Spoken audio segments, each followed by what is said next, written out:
So I would like to start just first with this phrase.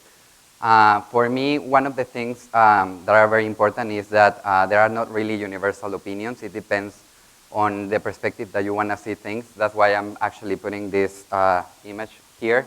I don't know if you're actually seeing an old man with a beard, etc. Some of you may be some of you may be seeing a couple of people actually kissing. So it depends on what the perspective are. And I am actually bringing this because my experience is I worked for Procter & Gamble for over 10 years. I moved to Genoma Lab 1 year ago in order to evolve how marketing is being done. And one of the things and one of my surprises that I found is that I have learned in two very excellent schools. From one side, like learning how to actually follow rules and how to actually do marketing. But from the other side, an excellent school on how actually you can break rules, how to create new paradigms, etc. So this is just some of the elements of Genoma Lab culture. I would say really quickly that every company has most of these factors, but I would like to highlight 2 points here. First of all is that we really need to have this willingness to change the paradigms and everything. And second of all, the ability. Not only in all the cases and in all companies, ability is something that we can talk about in terms of innovation. I mean, innovation can be different types of things, but in the end, we really need to identify what is our capabilities of doing that, if we really need to readapt things in order to actually bring innovation. So, what is innovation? As the economy is actually stating, is the new industrial of this century.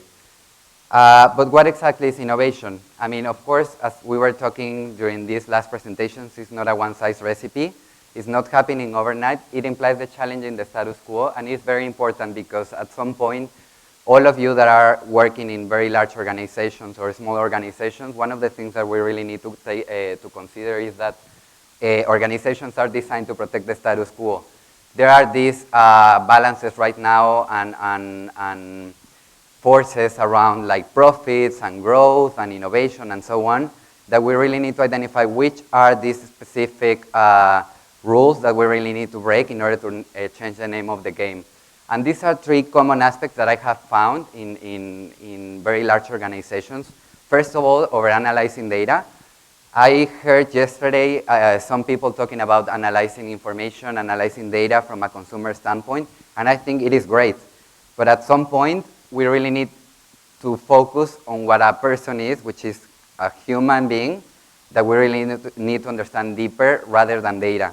The second one is improving what we have. Most of the organizations tend to focus on improving what really is working.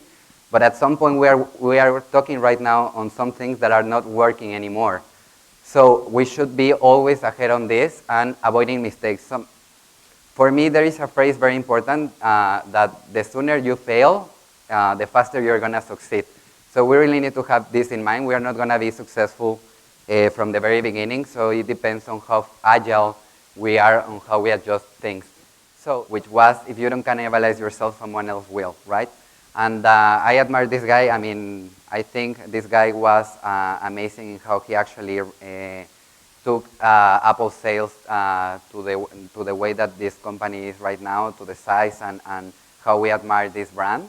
And there are some of these points that I actually would like to share in terms of how we actually are in common in the way that we see things in common. First of all, there is no one size fits all. I mean, I'm not telling you that you need to cannibalize all your business. It depends on the state that you are. Of course, if you have a low share portfolio, it's easier to grab from competition. And if you have a high share, well, you need to do something differently in order to cannibalize yourself and generate growth from within. And one of the things that I actually